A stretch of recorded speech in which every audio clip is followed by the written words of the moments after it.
ભાવનગરમાં નગર પ્રાથમિક શિક્ષણ સમિતિ દ્વારા સંચાલિત શહેરની એક શાળામાં નવી અને ઉમદા પહેલ કરવામાં આવી છે।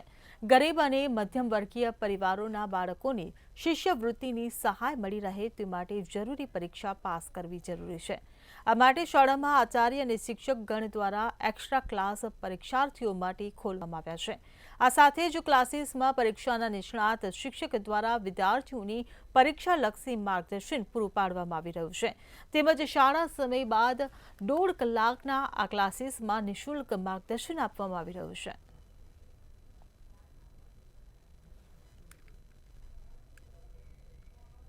અમને સ્કૂલમાંથી કહેવામાં આવ્યું હતું કે એનએમએમએસના સ્પેશિયલ ક્લાસ આનંદમાં શરૂ છે।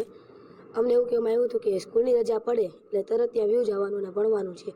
અમે લોકો પહેલા દિવસથી આવ્યા હતા। અહીંયા ખૂબ સરસ ભણાવે છે। જેવું અમને પહેલાં આવડતું હતું એના કરતાં વધારે આવડવા માંડ્યું। અમારું શિક્ષણ થોડુંક સુધર્યું છે એવું અમને લાગે છે। મને તો એવું લાગે છે કે પૈસા દઈને આપણે ક્લાસ કરીને એમાં એવું ન શીખવાડવા મળે જેવું અહીંયા શીખવા મળે છે।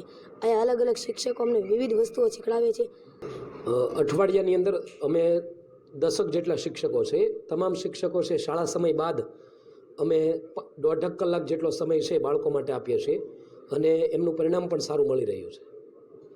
શું શીખવાડવામાં આવે છે, કઈ પરીક્ષાની તૈયારી કરવામાં આવે છે અને કેવી રીતના વિચાર તમને આવેલો છે? એનએમએમએસની પરીક્ષા છે એમની તૈયારી અને જ્ઞાન સાધનાની અમે તૈયારી કરાવી રહ્યા છીએ।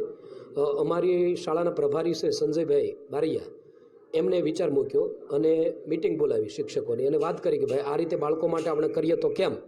એ વિચાર અમને ગમ્યો અને અમે તમામ શિક્ષકોએ વિચારને અમે વધાવી લીધો કે ધોરણ 8માં જે નેશનલ લેવલની એનએમએમએસ અને જ્ઞાન સાધના લેવલની પરીક્ષાઓ યોજાય છે જે સરકારી શાળા અને ગ્રાન્ટેડ શાળાના બાળકો જ ફક્ત આપી શકે છે।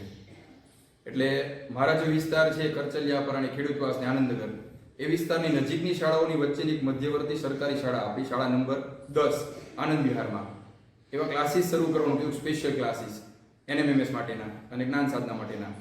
એમાં શિક્ષકશ્રીઓને પણ આપણે પૂછ્યું તો શિક્ષકશ્રીઓએ પણ મંજૂરી આપી અને રોજની શાળા સમય બાદ સાંજે 5 થી 6, 6:30 સુધી 1.5 કલાક દરેક શિક્ષકશ્રીઓ અલગ અલગ વિષયના નિષ્ણાંતો એ પોતાનું સમયદાન આપે છે અને 8 થી 10 આચાર્યશ્રીઓ પણ આમાં સાથે જોડાયેલા છે।